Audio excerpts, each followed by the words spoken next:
le frère et d'autres parents de cet entrepreneur sulfureux, décédé en 2023 en Afrique du Sud après avoir fui son pays, ont été arrêtés en juillet à Lomé, accusés notamment de complot contre la sécurité intérieure de l'État. Aïssa Abba ne sait plus quoi répondre à la question lancinante de ses 3 enfants. Il rentre quand papa Cyril, l'époux de cette Togolaise installée en région parisienne, croupit, depuis le 25 juillet, dans une cellule à 500 km de là, au Togo. Gérant d'une société de gardiennage dans le Val d'Oise, il est accusé, avec 2 membres de sa famille, de complot contre la sécurité intérieure de l'État et financement de terrorisme et encourt jusqu'à 20 ans de prison. C'est une histoire forgée de toutes pièces, dénonce, en pleurs, son épouse. Comment aurait-il pu obtenir un agrément pour son entreprise de sécurité en France s'il avait des liens avec des terroristes? Tout cela ne tient pas debout. Le calvaire de la famille Abba a débuté le 25 juillet à l'aube. Arrivé quelques jours avant sans sa famille à Lomé, la capitale, Cyril Abba est réveillé par une quinzaine d'hommes armés et en civil. Sans jamais lui notifier le motif de leur présence, ils saisissent ordinateur, téléphone portable, imprimante et l'embarquent avec son neveu, Eddie Abba, et un cousin. Au même moment, à quelques kilomètres de là, sa belle-sœur, Françoise Abba ainsi que le gardien de son domicile subissent le même sort. Interrogés sans la présence de leurs avocats dans les locaux du service central de recherche et d'investigation criminelle, SCRIC, 3 d'entre eux apprennent alors qu'ils sont soupçonnés de tentative de renversement du régime. Une accusation des plus graves dans un pays dirigé d'une main de fer depuis plus de 60 par la famille Gnassingbé et dont le chef de l'État actuel, Faure Gnassingbé, a fait adopter en mai une nouvelle constitution qui pourrait lui permettre de rester indéfiniment aux commandes du pays.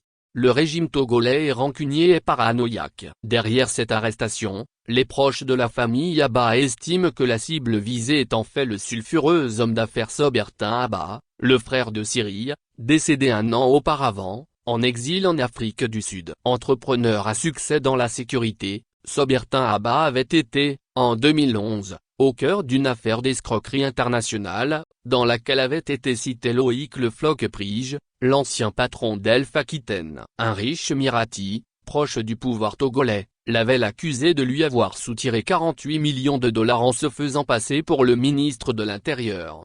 À la faveur d'une libération provisoire, Sobertin Abba s'est ensuite enfui du pays. Après un passage au Ghana, il avait été interpellé par Interpol à Athènes. Malgré l'envoi d'une délégation togolaise pour l'extrader, il avait de nouveau pu s'échapper. Établi en Afrique du Sud, Sobertin Abba est mort brutalement en mai 2023, à l'issue d'un déjeuner dans un restaurant de Johannesburg. Un empoisonnement ourdi par les autorités togolaises, affirment certains de ses soutiens, peu surpris par le coup de filet contre ses proches. Le régime togolais est rancunier et paranoïaque. En arrêtant les Abba 13 ans après cette histoire, il les punit comme si le délit de parenté existait. Comment peut-on croire que sa veuve, Françoise, dévastée par sa mort, s'adonne à des activités de déstabilisation et de terrorisme? Coller ces accusations est devenu une arme pour le pouvoir quand il veut éliminer des ennemis, dénonce un activiste, qui a requis l'anonymat comme nombre de personnes interrogées, par peur des représailles. Pour les autorités cependant, la veuve Abba apparaît comme le cerveau d'une double attaque terroriste survenue le 20 juillet dans le nord du pays où 12 soldats ont été tués. Selon le procès-verbal consulté par Le Monde, son arrivée au Togo et celle de ses proches quelques jours avant ne serait pas fortuite. Bertin aurait réservé une bonne partie de son patrimoine pour soutenir ce qu'il appelle la lutte pour le changement du régime en place, indiquent les gendarmes en charge des auditions. Un dossier embarrassant pour Paris. Les proches de la famille Abba, eux, s'inquiètent du sort de la détenue, opérée d'un cancer et toujours sous traitement. Elle est rentrée après plus de 10 ans d'exil car elle pensait que depuis la mort de son mari, elle ne risquait rien. En arrivant, elle s'est même rendue à la gendarmerie pour refaire ses papiers d'identité. Une terroriste ferait ça, s'insurge l'une de ses proches. Derrière ces accusations où aucune preuve tangible n'est apparue, le rapport d'audition conclut que les interrogatoires n'ont pu établir les implications des personnes interrogées dans une conspiration contre l'État, ni leur soutien financier à des fins terroristes moins. C'est la fortune supposée de Sobertin Abba qui semble susciter la méfiance du régime togolais.